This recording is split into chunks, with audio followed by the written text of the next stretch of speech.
What is up, everybody? This is Anthony with VR 365. Welcome to our Saturday episode of the show.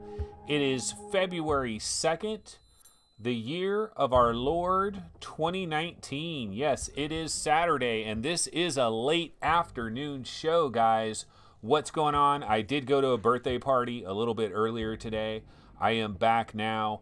And you know what? I gotta say that normally on Saturdays, we don't have much going on. But on this Saturday, we actually have some stuff that is jumping off. I've got a number of different trailers to get into today. We've got a few game announcements that have happened, some launch dates, a little bit of some different things here and there. And also, this episode might be a bit shorter than normal because I have some stuff I still need to do today. I have some errands that I need to run, so we might end up having a bit of a shorter show. Apologies to everybody in chat because no one is in chat, because for the longest time this was advertised as being a 4 p.m. Pacific time episode, but I did say that if I got home a little bit earlier I would try to start at 3:30, and that's what I've done. But a lot of people probably penciled this in for 4 p.m. So we have nobody in chat. It is completely empty over there in chat. I see Jay Pace over there saying that he'll see me in about 2.5 hours, but I don't know when that was. But oh, T-Dub is checking in. So T-Dub is in the building. What is up? We've got T-Dub, and hopefully a few more people will start to squeeze in here in the next few minutes. But why don't we go ahead and get to the number one story of the day. And we're going to go ahead and switch over to the Webby browser real quick. So let's go ahead and do that. Bouncing over to the Webby browser. And this is the number one story that we have for today. And that is Groundhog Day, like father, like son. Groundhog Day, like father, like son. Yes, like 25 years, or I don't know how many years it's been since we had the movie Groundhog Day. But guess what, guys? It is coming to virtual reality. And so I am over here on groundhogdayvr.com. There is a brand new trailer. I do have that trailer. We'll check that out in just a minute here. But what it's saying is Groundhog Day, like father, like son is a virtual reality adventure game to be released later this year on PlayStation Virtual Reality and other major VR platforms, with over 8 hours of hilarious puzzles, branching narrative gameplay, story challenges you to think past today and break the time loop cycle to escape in tomorrow. And so this is a bit interesting in terms of like what companies are bringing this to us. So we have this thing here, like you can see the logo down here. It says Sony Pictures Virtual Reality, okay? What exactly is Sony Pictures Virtual Reality? Well, this is basically a VR arm of Sony Pictures Entertainment. But the weird thing about it is it's not really related in any way, shape, or form to PlayStation. Now, these experiences are going to come to PlayStation. We've seen it before. Of course, these are the guys that did the Ghostbusters thing. These are the guys that did that Spider-Man thing. And neither of those were anything to write home about. So, you know, there's a little bit of a worry there. But here's the good news, guys. The good news is it's not Sony Pictures Virtual Reality that is doing this all by their lonesome. They do have some help. So their co-producer on this thing is MWM Immersive, or otherwise known as Madison Wells Media Immersive. And you guys might not, like, it might not ring a bell. This logo down here, MWM Immersive, might not ring a bell, but if you guys have ever tried Gnomes and Goblins, remember Jon Favreau, the Iron Man director? He did a virtual reality thing that was called Gnomes and Goblins. That was a pretty cool experience, a completely free experience that you can have in your Oculus Rift, your HTC Vive, or your Windows mixed reality headset, where it's kind of by a tree and you got these little gnome guys that are running around, and it's kind of a little magical experience. They did that. They also did Chained: A Victorian Nightmare, or at least they produced both of those VR experiences. So they have that team working with them as well. But even more importantly, Tequila Works. Yes, Tequila Works. We can see it down here. Tequila Works is in the building on this, and they are probably handling the vast majority of the actual development duties here. And if Tequila Works rings a bell, it should ring a bell, because these are the guys behind The Invisible Hours, which I personally believe is the first ever virtual reality movie. I know it isn't billed as such, but I really believe that The Invisible Hours, it's not a game. There's nothing game about it. To me, The Invisible Hours it's like an interactive cinema. It's barely interactive, actually. It's mostly just you watching what goes on, but it is really awesome. I'm a big fan of The Invisible Hours, and that is Tequila Works. Of course, they were working with publisher Game Trust in that particular situation. Here, they're working with Sony Pictures Virtual Reality, and they are working with MWM Immersive. But it's a good job on Sony's part getting a high-quality developer, because the Ghostbusters and the Spider-Man thing, that kind of fell pretty flat. That didn't work out very well for Sony Pictures Virtual Reality. I can't imagine that that was tremendously successful. So anyways, we do have a brand new trailer that hit for this thing. Let's go ahead and check it out. So I'm going to go ahead and bounce back over here to our standard scene. I'm going to pump this volume up, and we're going to get ready to check out Groundhog Day, Like Father, Like Son. Let's go ahead and check out the debut trailer for Groundhog Day, which this is coming later this year. Later this year in 2019. Let's check it out.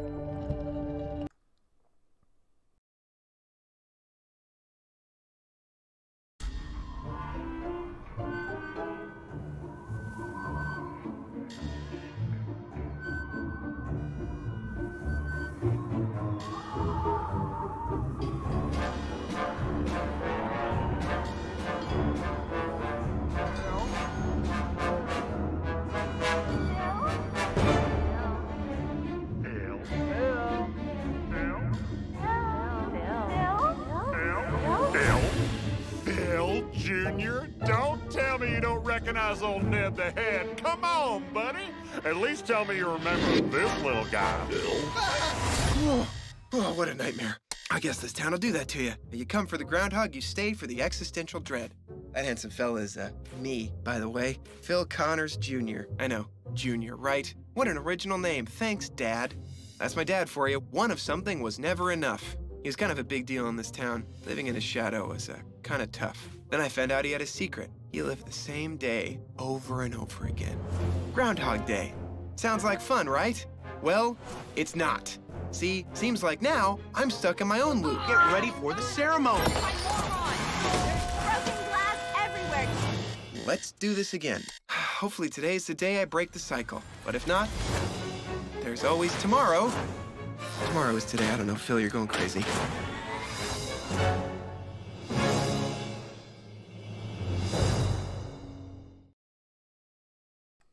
All right, there it is. Well, that is Groundhog Day, Like Father, Like Son. This, of course, is going to be arriving later this year. And what an interesting idea. It's actually not a bad idea, to be honest. In fact, I think the idea, the concept behind Groundhog Day, experiencing it in first person and basically replaying it over and over and over again until you get it exactly perfect. That's kind of the idea here. And we have seen games in VR that have played around with time and kind of like rewinding time, manipulating time, Just in Time Incorporated, in fact, by Second Wind Interactive, played a little bit with rewinding time, speeding time up, and doing some of that stuff. Now, obviously, we're not going to have the voice of Bill Murray in this. This is based on Phil Jr., the son of the character that was played by Bill Murray. And so I don't know if we're going to have any voice actors from the actual legitimate movie. It's been so long now. Those guys are pretty old, I'd have to imagine. But we're looking at the graphics here, and this does not look to be a throwaway kind of a deal. Similar to the Ghostbusters, similar to the Spider-Man that we did get with Sony Pictures Virtual Reality. So I think they're stepping their game up. They probably heard a lot of the reviews about what happened with Ghostbusters, what happened with that Spider-Man, and maybe they decided to step it up a little bit. But it is really interesting how there's almost zero relation to PlayStation. Like, even though it's part of Sony, this is Sony Pictures Entertainment. This is an arm of Sony Pictures Entertainment. But yeah, I'm looking forward to this one. We're definitely going to have to put this one on games to look forward to. Okay, so that is Groundhog Day. Now, I've got another trailer. So if we bounce over to the Vive subreddit, actually, why don't we do that really quick here? Let me go ahead and refresh the Vive subreddit. And let's go ahead and bounce over to our webby browser right here. And you can see Groundhog Day VR game lets you revisit Bill Murray's 1993 adventure as his son. This is the #1 upvoted thing that is going on. A lot of people excited about this. Actually, why don't we go ahead and see what the first comment is. And so, yeah, this is going to be released later this year on major VR platforms. It did have the logo for the HTC Vive on there and for the Oculus Rift and the PlayStation VR logo. So it is going to hit all of those systems as well, and probably Windows Mixed Reality. It'll probably work on that, no problem as well. Okay, so another thing that I saw here, though, and this was yesterday. I saw this yesterday, Thief Simulator VR on Steam. And so I didn't really look into this yesterday, but like if we go ahead and take a look at this, this is Thief Simulator VR. This is the Steam page for it, and we can see a trailer that is running right there. We can see these different screenshots, and this looks really, really high end. I mean, this looks like a pretty proper game right here, but I've got a bit of a warning. So apparently the trailer and also the screenshots and a lot of the stuff that we're seeing here, it's actually from the flat version of this game. So I'm not sure, is it really going to look this good in the VR version? But the way I understand this is that all of this stuff, all of the media that we're seeing about this is from the flat version. So we got to be a little bit careful with this. But I do have the trailer for Thief Simulator VR. So why don't we go ahead, bounce back over to our standard scene. Let me pump this volume up, and we can check out Thief Simulator VR. Right. Let's check out this What an original trailer. name. Thanks, Dad. That's my dad for you. One of something was never enough. He was kind of a big deal in this town. Living in his shadow was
All right, well, you know, the trailer is running quite long, so I'm going to go ahead and cut this off a little bit early.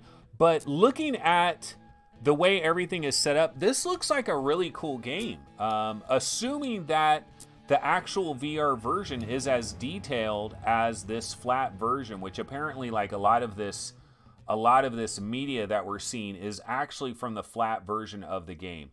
But what we can see here is the lock-picking mechanic looks very similar to Fallout 4, or to basically the Fallout, you know, Fallout 3, Fallout 4, the kind of lock-picking mechanics that we've seen in Fallout and also Skyrim. Seems to be a little bit similar to that, but maybe even a bit more advanced. And then you're also doing all kinds of different little wiring things. You can see actual Xbox consoles, Xbox controllers. That looks very similar to Fallout 4 lockpicking mechanic right there. It's a free roaming sandbox kind of a game. You can go to different houses. It's kind of a stealth game, so you're trying to sneak around, get into these different houses. You can cut open the glass. That looks really good right here. Like looking at that lockpick mechanic right there looks pretty good. You can actually drill through car doors to get it open. I don't know what's so special about this car that you'd want to spend that much time trying to get into this car, but oh well. And you're manipulating wires, putting them. This almost looks like wrench right here. This part, it's like they're mixing a little bit of wrench, a little bit of disassembly VR. You got pawn shops that you can sell your stolen goods, and you know, little bit of cop chasing going on, and also those stealth mechanics. So that is Thief Simulator VR. And like, if we just look at the Steam page and we just look at that trailer, I mean, this looks pretty freaking fantastic. However, what I did was I was looking at the Vive subreddit where they're talking about this. And if you actually go into that thread, there's a number of people that are talking about it that have apparently played the flat version of this. And basically what they're trying to say over there is they're basically saying, pump your brakes a little bit, because this might not be as super incredible as it really looks. But let's go ahead and why don't we can do that. Let's bounce back to the Vive subreddit where they're actually talking about this. Let me see if I can see some of the comments here. And a lot of people were pissed off because they thought, that's what I thought. The very first thing I thought when I heard Thief Simulator VR is I immediately thought of Thief, the Dark Project, you know, like the old Thief games. And we've seen games like Untitled that are kind of like a spiritual successor in a way to some of those old Thief games from back in the days. And that's what a lot of people thought this was at first. Now, here's a guy right here, Mucker 2002. He says, anyone play the pancake version? It got mostly positive Steam reviews. Here's to some good VR support. Seems an ideal game for VR. This guy says, I actually quite like the non-VR version. Have you tried other low-budget games like House Flipper? It's the equivalent of that for a thievery game, if that makes sense. It's a little janky. It's not got huge production values, but the core game is actually pretty fun, and there's some nice gameplay loops in there. If there's a demo or it's not too expensive, I'd try it out for sure. Biggest red flag is that there's no VR footage on the store page, so who knows what it's like.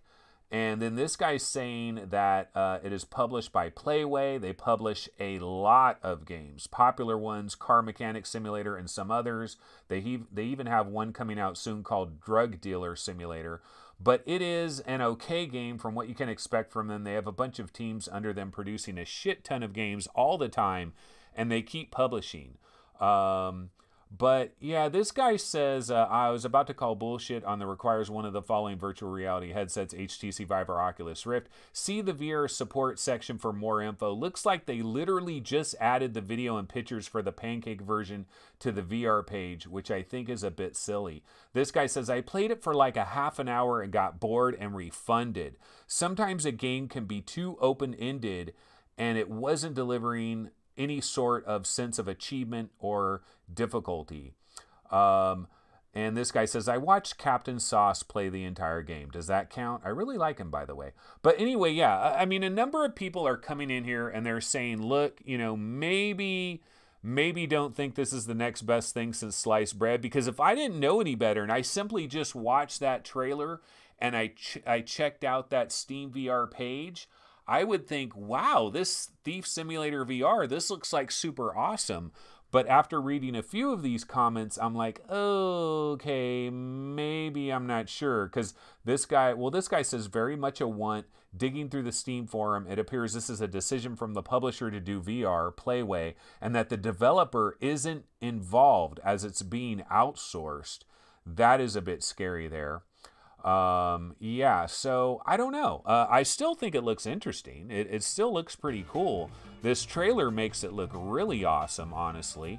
You know, you're stealing Xbox consoles, microwaves, guitars, Kenwood stereos, Onkyo stereos, Yamaha, Denon, whatever, you know. I mean, it seems like, hasn't everybody had the idea, like, what if I became a burglar and I just started breaking into people's houses and stealing all sorts of things? Now, no one's going to do that in real life. We don't want to do that in real life because that is just an asshole kind of a thing to do.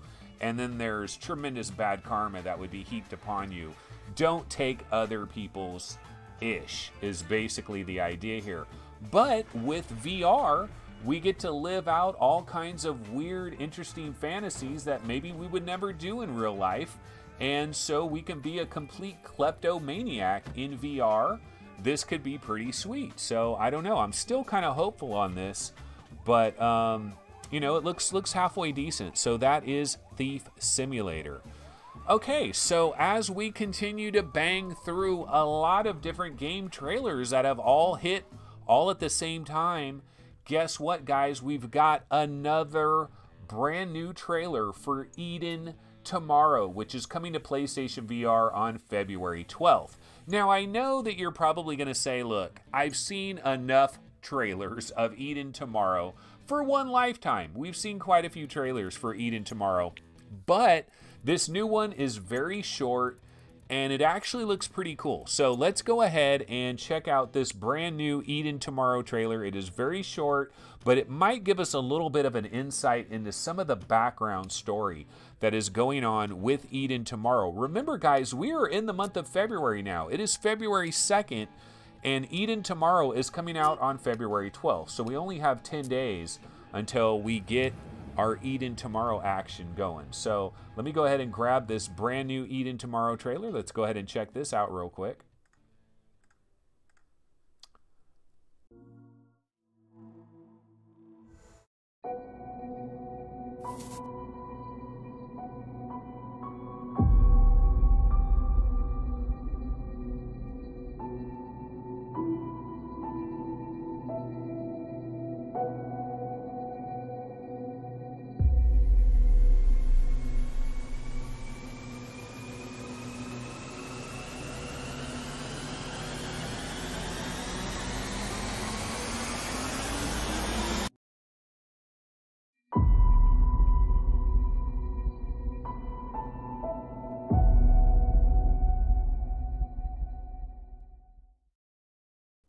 Yeah, when I said it was short, I was not lying. That is a very, very short teaser, kind of a trailer. I don't know what this is trying to say. You know, it's given us a little bit of backstory here. It looks like this is a young lady here. She's drawing her mom and dad, and there she is. And then she makes a little paper airplane out of it. She does draw a little robot ball, kind of like the Higgs unit in Robinson the Journey. She throws the paper airplane, and that's pretty much it. So we don't really know too much about what's going on here, but we do get the official release date. Now, we did know that this was coming February 12th in the UK. We weren't absolutely positive that it was also coming on February 12th in the USA, but I do believe that is basically the worldwide date for Eden Tomorrow. Kev Gret says, I've got a bad feeling about Eden Tomorrow. I don't know why. Did you try the demo? Because I enjoyed the demo. I enjoyed the demo for Eden's Tomorrow. I know some people weren't totally blown away by the demo. I liked it. I still think this is going to be a pretty solid production. The only thing that I'm worried about is I'm a little bit worried about the price, because I'm hoping, because I don't think it's going to be like a super long game. It's probably going to be a bit of a shorter kind of experience, and I'm just hoping that they don't try to juice us too hard on the price. But I'm definitely looking forward to Eden tomorrow in another 10 days. Okay, so one thing I did want to do real quick here is I'm going to go ahead and switch over to something else really quick, just for a second here. I do want to shout out to some of my Patreon supporters every now and then. And so I did want to give a quick thank you for your support to Gary R. Haylock. And I'm going to be doing this periodically for some of our Patreon supporters, just to basically say, you know, thanks so much, seriously, for supporting VR365, for supporting VR Game Rankings. I absolutely appreciate it. It is, you know, it's tremendous to actually have some support. It means a lot. And Gary R. Haylock was actually one of my very first, if not the first, Patreon supporter that I have. So on the very first day that I started Patreon, I basically had 3 people that jumped in that very first day, and Gary A. Haylock was one of them. And I will be definitely doing shout outs to the other 2 incoming shows. I don't want to like overdo it with this too much and make too much of a big deal out of this, but I did want to say thanks so much to our Patreon supporters that are helping keep VR365 and VR Game Rankings, helping to keep the lights on. You know, that's what everybody likes to say, right? Keeping those lights on, keeping us in the game. So I did want to say thank you to that. Okay, so what we can do now, let's go ahead and bounce back over to our Webby browser real quick here. And you know where I wanted to go? Uh-oh, now I'm discombobulated in the wrong browser. Okay, so what I wanted to do is I wanted to bounce over to the PlayStation VR subreddit. And there was something here in the PlayStation VR subreddit that I found relatively interesting. And let's see if I can find it real quick. Okay, so if we're looking at some of the main stuff on the PlayStation VR subreddit, you do see Groundhog Day, like father, like son. This is definitely really big in the news. And look, our boy Kevgret is right there. Yeah, our boy Kevgret is very involved in the PlayStation VR subreddit, always posting new little tidbits. And one thing that I did see is this right here, Spongebob VR teaser, made in dreams. Okay, so one of the things we want to talk about real quick is one of our most exciting VR games that is coming up in the next several months is Dreams for PlayStation. Well, Dreams is really for PlayStation 4, but I believe it is going to support PlayStation VR at the very beginning. And the really cool thing about Dreams is it's going to allow people to make all kinds of weird, crazy stuff. Now, a lot of this stuff is going to violate copyright. It's going to violate trademarks and all these sorts of things, and it's going to get taken down. But the reality, though, is it's going to be up for a little while. And so if you're able to jump into Dreams, and if you find out about this stuff quick, you can probably download it real fast. Now, what I don't know is, let's say like somebody makes a really cool SpongeBob thing, you download it, you get it onto your PlayStation 4, you're able to check it out in VR, and then Sony comes in and they're like, uh-oh, no, this is a copyright violation, this is against our terms of service, boom, we're taking it off there. Can you still play it on your PlayStation VR? I don't know. I don't remember how it worked back in the days of Little Big Planet, you know, because I'm sure the exact same things were happening with Little Big Planet. But this guy made a little teaser trailer for SpongeBob in VR, and I went ahead and grabbed that, and I thought we could take a look at it because I think this is going to give us a bit of an idea of how things might turn out in terms of user creation for Dreams on PlayStation 4 and what that could mean to us as VR users that might check it out on PlayStation VR. So I'm going to go ahead and bounce back over here to our standard scene, and let me turn the volume up on this so that we go to the SpongeBob trailer. We'll be ready. Once again, thanks to Gary R. Haylock so much for being one of our early Patreon supporters, and let's go ahead and check out this SpongeBob Dreams beta teaser.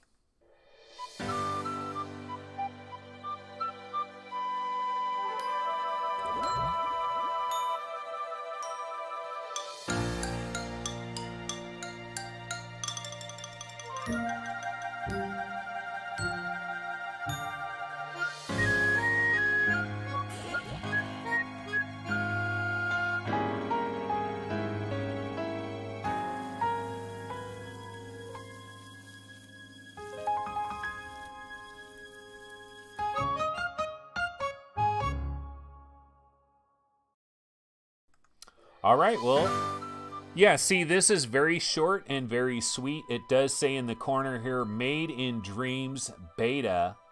And this is kind of a little sample here of what somebody could possibly make.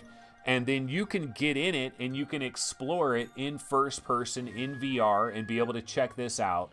And probably the most interesting thing about this actually is if we go back to the Webby browser, we go back to this PlayStation VR thread, this guy kind of talks about it a little bit in terms of what he's trying to do here and what we might get from Dreams when it actually does release and comes out of, you know, open beta and all of that. So let's go ahead and go back over here. So this is it, Spongebob VR teaser.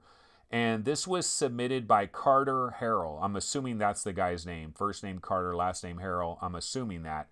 Okay, so here's the guy right here, and this is what he's talking about right here. He says, super excited to finally tease what I've been working on. Obviously, we know little to nothing about the VR implementation in Dreams, but I've been hard at work modeling and have high hopes of making a fully interactive world that you can explore in VR. Of course, there will be a playable version for non-VR users as well. For those who are skeptical about copyright implications, yes, I know there's a risk. The general consensus is that material will be taken down if the copyright holder requests it. And even if it means getting as many people to play it before it gets taken down, that's fine with me. After all, this started as a personal project with the goal of fulfilling my silly childhood dream of visiting Bikini Bottom. I will probably shy away from recreating copyrighted music from the show if that helps my chances. Speaking of music, while the music for this trailer was not created in Dreams, it was composed myself. I'm actually a composer by profession, and for the purposes of this teaser, wanted to use my own tools since the beta is a bit more limited. But of course, we'll be making music for the game in Dreams. Excited to see you all under the sea when Dreams releases.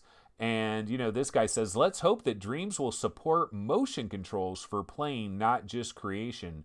I'm glad that you're planning to make it available for non-VR players. So, yeah, I mean, this is just an example here. I mean, it's nothing to get super excited about. But basically, Dreams could actually be a really cool thing for VR because it could give us a chance to explore a lot of weird, interesting stuff that a lot of creative people can throw together very quickly. And it's going to be one of those situations, though, where you got to get in there before it gets taken down. Otherwise, you're not going to get a chance to sample it. But that is a guy that is working on SpongeBob, a little SpongeBob event in Dreams. And so I did want to highlight that real quick. Okay, so another thing that we like to get to every single day, and we've been doing this like clockwork now for quite some time, is we like to take a look at the Oculus Daily Deal. So why don't we go ahead and bounce over to the Oculus Daily Deal and see what is going on. And if we bounce over here to the Oculus Daily Deal, it is 11 Table Tennis VR. And this game has incredible ratings. Look at this, guys. 4.75, I guess. It looks like a little bit more than 4.5 stars there. Maybe 4.75 stars, 388 ratings. So this isn't a matter of like just 30 people that are giving this really good marks. This is a lot of people chipping in here and rating 11 Table Tennis as one of the best ping pong games, one of the best table tennis games you can get in VR. And the normal price for this is $20. It is chopped in half. You can grab it for a 10 spot. It is 50% off. And let's see, there's about 7, almost 8 hours left. Not quite 8 hours are left in this. And 4Fun Labs is a developer. 4Fun Labs is a developer. And yeah, I remember 11 Table Tennis VR. It actually It had a different name. I can't even remember the original name for this. Can anybody remember the original name? Because I know it was called something else. Was it like Pong Waves VR? Was it called Pong Waves VR? But I bought it a long time ago. I got this game a long time ago, and it was $10 back then. And For Fun Labs has continued to bang away. They've continued to polish this. They've continued to add different kinds of backgrounds. They've added like special little avatar things. You can play other people. It's got a really good physics model. It just feels good. It is a well done, well executed ping pong game. And I'll tell you what, 11 Table Tennis, like whenever we do our rankings over there at vrgamerankings.com, when we do the HTC Vive rankings, when we do the Oculus Rift rankings, 11 Table Tennis VR always ranks quite well. Like it's usually in the top 50 or like the top 70 or so. And consistently, you know, over and over and over again, it keeps showing up in the rankings, and it is a pretty solid game. So that is available out there. If you want to grab it for a 10 spot, you got a little over 7 hours to go. One thing I've always kind of wondered, though, about 11 Table Tennis VR, this is one of those games, I mentioned this the other day, that there are a lot of really big PC VR games that have done very well for a very long time, and they've never made the journey over to PlayStation VR. And I've always kind of wondered why 11 Table Tennis has never come over to PlayStation VR. For Fun Labs, I wonder if they might be working on a PlayStation VR version as we speak, and maybe they're just not talking about it. But yeah, it seems like this would be able to convert over to PlayStation VR pretty well, and with use of your PlayStation Move controllers. I mean, you got the singular camera, so it is a little bit of an issue there. Looking over at chat, VR Gamer says 11 Table Tennis, easily the best sports game in VR. Yeah, it might be. I mean, ping pong is a sport. It's a little, it's not one of our major sports, but it is a sport, and it's definitely one of, like, we've got a lot of ping pong style games. We have a lot of paddle games in VR, and we've got a lot of them that are kind of futuristic, a lot of them that are Tron-likes, like Hollow Ball and Racket NX. We've got a lot of Tron kind of and futuristic paddle games. And this is like a realistic, legitimate table tennis game, and it does work very well. I know Gary of VR Roundtable fame, he actually prefers the ping pong in virtual sports. There's a game called Virtual Sports, and he actually prefers that over 11 Table Tennis. But most people prefer 11 Table Tennis. They prefer the physics of 11 Table Tennis. And let's see, VR Spry Guy says, 11 is one of those games I pop back into on a regular basis. King Hell says, it's a good game, close as I imagine you can get to table tennis with current tech. And Fluke says, it's certainly gone up in price over time. I picked it up for £3 ages ago on Steam, which was 50% off at the time. Yeah, I think when I bought it, it was $10. But then it doubled. But it came out of early access. See, that's the thing. There are games, like this is an example of a game that did improve in early access. I know I talk a lot of smack about early access, and I talk about early access kind of being overblown. But this is actually one of the poster childs of early access where it did improve. And some games, when they come out of early access, the price jacks up. We've seen this with In Death. We've seen this with a few different games where you want to get in on it early and you actually save a little bit. And Lethal Weasel's talking about Racket Fury. Yeah, he got a little bit mistaken there. He was thinking about Racket Fury. But this does have multiplayer as well. Table tennis does have multiplayer. All right, well, you know what? We do have another trailer. Yes, another trailer to go to. And so this next game that we're going to get into, it is called Jupiter and Mars for PlayStation VR. Let me do a Google search, actually. The developer is Tigertron. Whoops. Hold on a sec here. But we'll check out the trailer. And oh, now I'm all discombobulated. Discombobulated. Okay, hold on a second here. We will check out the trailer. Yeah, let's go to Google and Jupiter, if I can spell, Jupiter and Mars PSVR. Okay, so yeah, this is the game right here, Jupiter and Mars. We've been wondering about this game for a while. Now, one of the things that we have to know about this game is it isn't a VR-only game. It's not a VR-specific game. It is basically a pancake game that is going to have a VR mode. The developer is Tigertron. And James Milkey, I don't know if you guys remember James Milkey from IGN, from One Up Yours, and from, you know, he was involved in the industry back in the days, and I forget, God, what was the other guy's name? Something, Sam Kennedy? Was it Sam Kennedy and James Milkey? They both started, I think they're the founders of Tigertron. And now this says developer is Tantalus Wicked Witch. So I thought Tigertron was the actual developer, but here it has Tigertron as the publisher.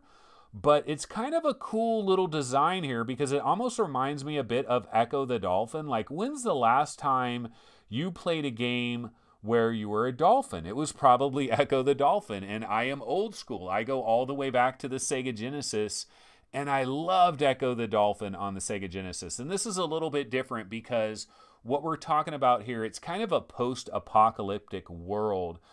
Basically, the humans on the planet did everything wrong. They effed everything up. And the humans are all gone. They've all moved away. And this is thousands, or I don't know if it's thousands of years later, but it's many years later. Kind of actually reminds me of the very end of that movie AI, Artificial Intelligence, which I've talked about on this show a couple of different times. AI is a really trippy a really trippy movie. And at the very end of that movie, like Manhattan and everything is like way underwater. And it's kind of, and like there's aliens that are there, and the aliens are really cool. Like, you want to see some cool ass aliens. Like, I've seen a lot of disappointing aliens in a lot of different movies. And the aliens at the very end of AI, those are pretty cool aliens for whatever year they made that movie. Steven Spielberg. You know, he picked up where Stanley Kubrick left off with that movie, AI, Artificial Intelligence. And that's kind of the plot of this, but it's kind of like you're these two dolphins, Jupiter and Mars, and you're kind of going through this world. So why don't we go ahead and check out the trailer, because we do have a brand new trailer for it. So let me go ahead and switch over here to our standard scene. I'm going to pump up the volume on this baby real quick, and let's grab it. Jupiter and Mars.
This is the story of Jupiter and Mars.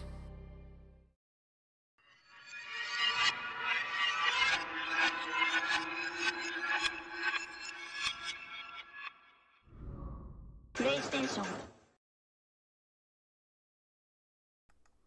All right, well, that is the Jupiter and Mars. Let me turn this down real quick.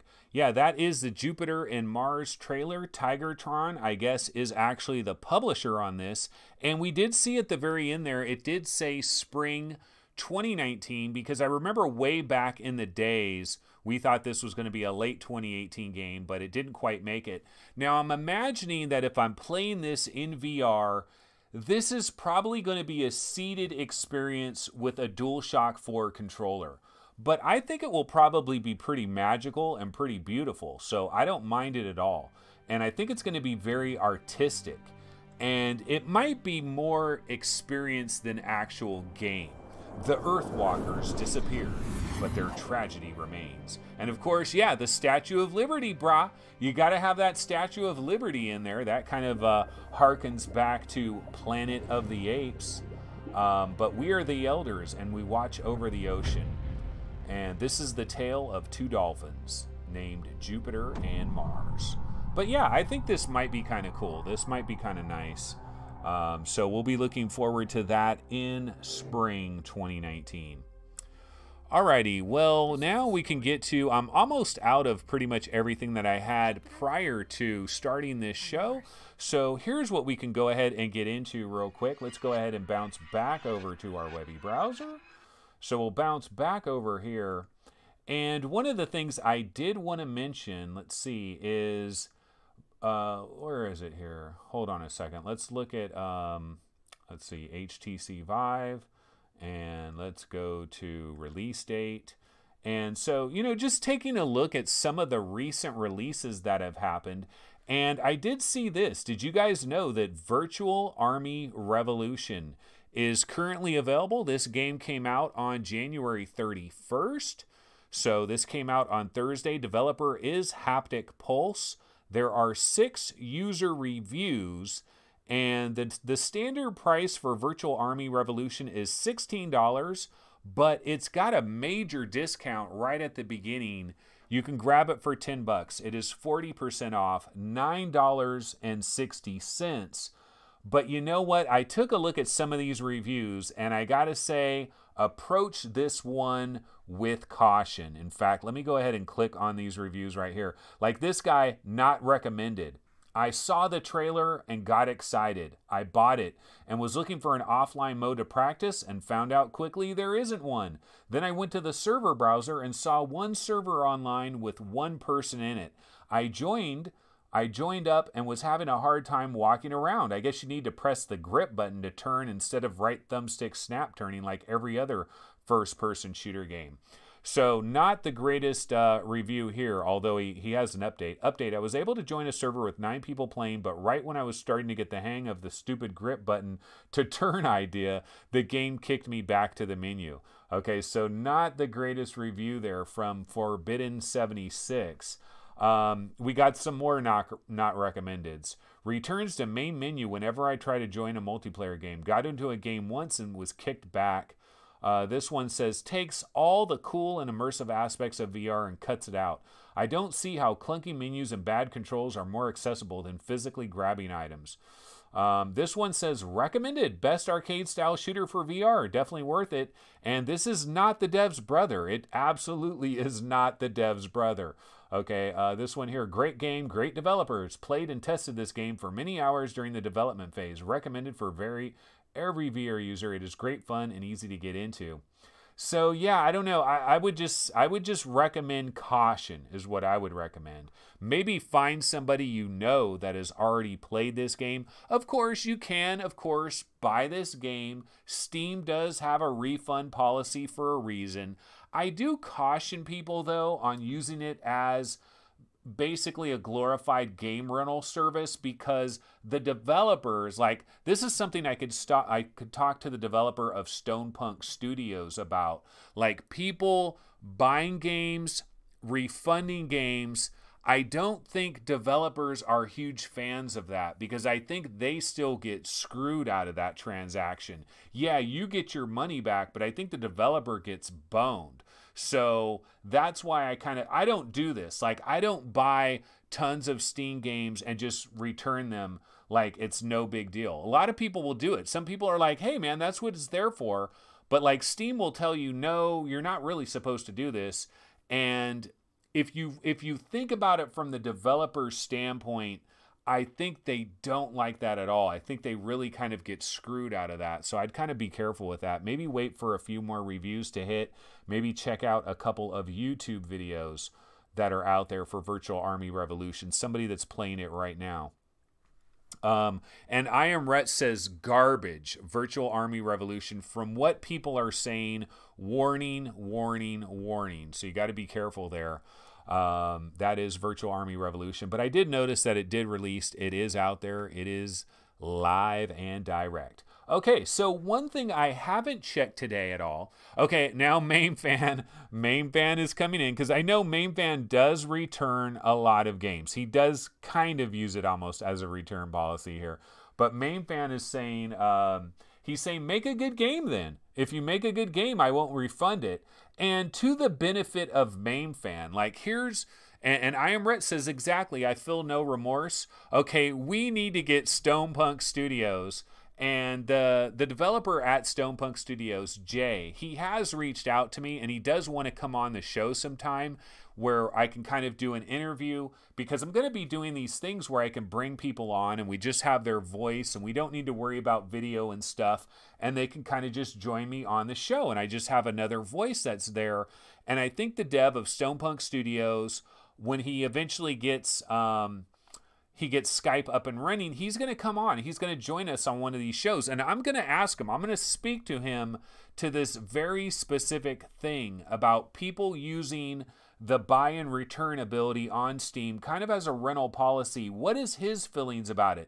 Because I think if you talk to an actual developer, I don't think they're fans of this. Now, I know Main Fan, like they're probably cool with Main Fan because Main Fan buys a ton of games.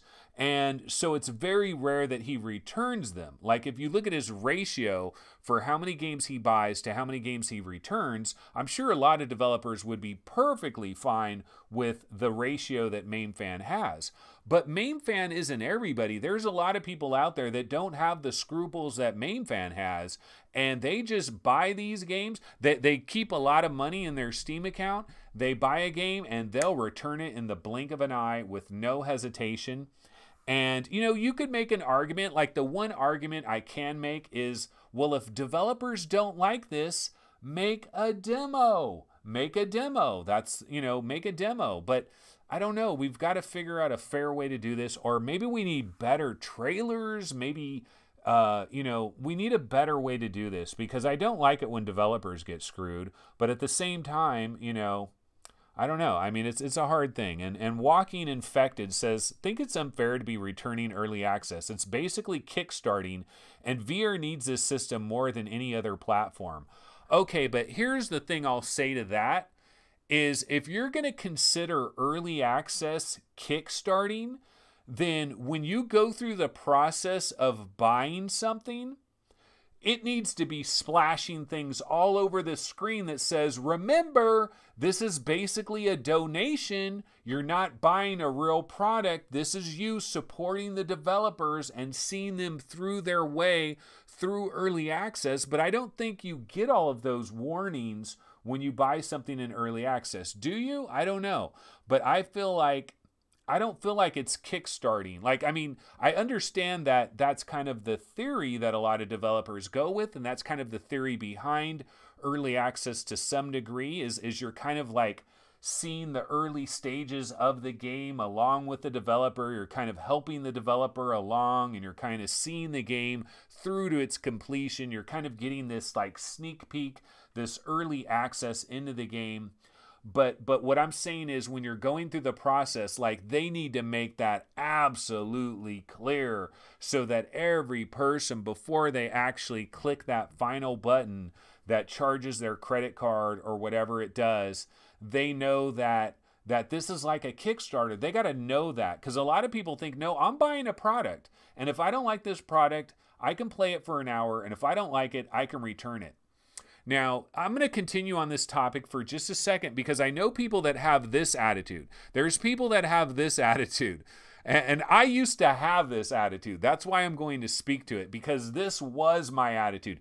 I used to have this attitude where I would see something that I really wanted to buy, but I really couldn't afford it right now, but I wanted to really check it out, like maybe like an Odyssey Plus, for example, right? And so I would go to Best Buy. This is back in the days. I haven't done this in a long, long time. I have not done this in a long, long time, but I just want to give you guys a first-person story on how this works. The warning is on my screen right now. What warning? Warning that I'm being kicked off? Oh, the warning. Well, yeah, I mean, it says early access game, but what I'm talking about is, okay, so what does this say? It says this early access game is not complete and may or may not change further. If you are not excited to play this game in its current state, then you should wait to see if the game progresses further in development. Yeah, but I really think like extra things need to like, are you sure? Like a box, you know, where it says, like you physically have to click it. Like, are you sure? Do you realize this is like Kickstarter? Do you realize that? Like those are the kind of pop-ups I'm talking about. But I wanted to give you guys this quick little story. Okay, so I used to have this philosophy where let's say something came out like the Samsung Odyssey Plus, and I didn't really have money to be buying a Samsung. I mean, I really couldn't afford to buy a Samsung Odyssey Plus right at the very time that it came out. But I used to play this little psychological game with myself. And what I would do is I'd be like, you know what? I'm going to go to Best Buy. I'm going to go to Best Buy and I am going to buy the Samsung Odyssey Plus, and if it blows me away, like if it completely blows my socks off, I'm going to keep it. I promise I'm going to keep it. But if it doesn't blow me away, I'm going to return it. And really, like that's bullshit. That's complete and utter bullshit. But that was the lie that I used to tell myself. And I would go buy things sometimes, almost just to like, I was doing it really just so, like I was convincing myself that I wasn't being a douche is really what it was. I was trying to convince myself that I'm not being a douche because I basically was renting something to check it out just so I could have a first-person experience with it, just so I could say, yeah, I had it, but I returned it because it didn't blow me away, man. And like I would go into the purchase with this idea that, oh, if this blows me out of the water, like if I am just totally blown away, even though I can't really afford it, I'm going to keep it. I will keep it. There's no way I'm going to return it if it totally blows me away. But I knew before I ever made that purchase that the chances of me returning it were like 70%. Maybe even more, maybe even like 75 or 80% that I was going to return it. And the chances of me keeping it were 30 to 25 to 20%. I knew, man, but I would play this little game in my head where I'd be like, well, if it totally blows me away, and see, I know there's people that do that exact same thing with Steam refunds, and I don't think that's cool. I personally don't think that's cool, but I can't say that you're a bad person. I'm not judging you. Everybody is dealing with their own deal. You know, that's your deal. It's not, what's your deal, bro?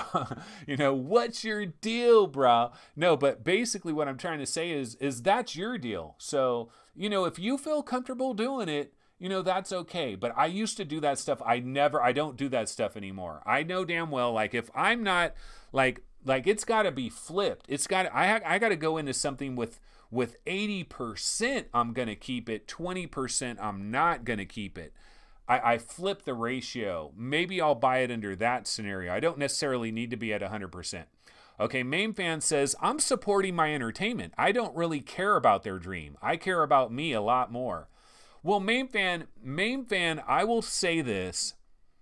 I believe that Main Fan is excused from this argument because all he has to do is show us that he has 800 games in his freaking Steam library. Main Fan buys games with regularity. Every month, Main Fan is buying a lot of games.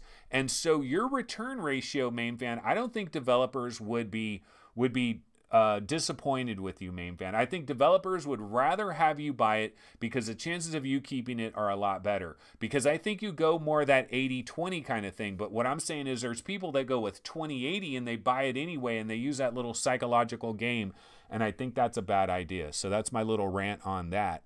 Okay, you know, we've been here about 1 hour, but I thought what I could do real quick before we bounce out is just take a last minute check on some of the websites over here. Let's just go ahead and check Upload VR real quick. Let's see if there's any brand new news stories. It is a Saturday. You know, it's Saturday. Not a lot of stuff is breaking on Saturday, but let's just go ahead and see what they got here. Okay, Groundhog Day is actually getting a sequel. It sure as heck is. And Tequila Works is a developer, and we are pretty excited about this. This is going to be a game that we're looking forward to later this year. No VR LA conference planned for 2019. That does not sound very good. That is a little bit of a Debbie Downer. We don't want to see that happen. And then I believe all these stories are previously old stories. Okay. Let's see. I don't have Road to VR up here right now. Let's go ahead and check out Road to VR real quick and see what they got on Road to VR. Let's see over here. And, oh, you know, yeah, they do have this, the Steam VR headset growth on Steam. And I did see this. I have this somewhere in my notes, I think, don't I? Yeah, so there's finally more Steam users. So this is the news, guys, and this is actually pretty cool. There's finally more Steam users with VR headsets than Steam users that are running Linux. Steam VR users have surpassed Linux by that much, by just a barely little amount. So we have 0.91% of Steam users are VR users compared to 0.82 Linux users. So both of them are less than 1%, which is pretty freaking low.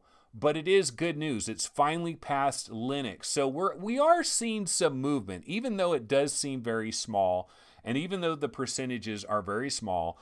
And apparently we've gotten up here where it's near, I was looking at this earlier today, and it's basically very close.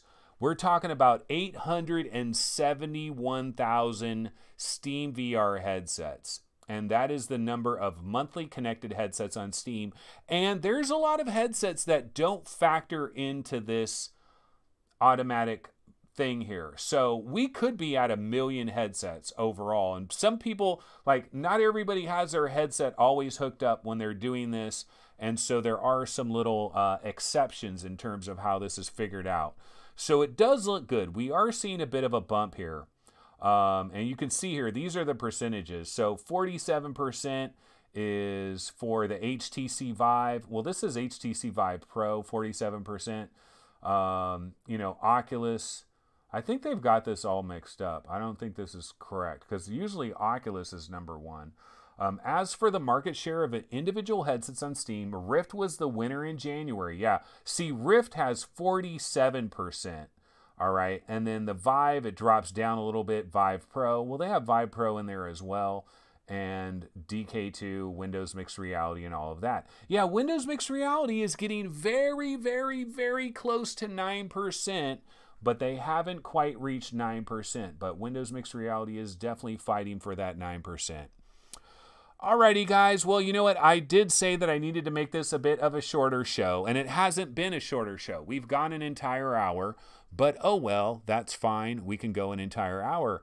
So one of the things I did want to mention is tomorrow, I believe we are having a VR Roundtable episode. Last time I checked, we were having a VR Roundtable episode tomorrow. So be sure to bounce over to the VR Roundtable YouTube channel. Actually, let me go back over here to my standard scene.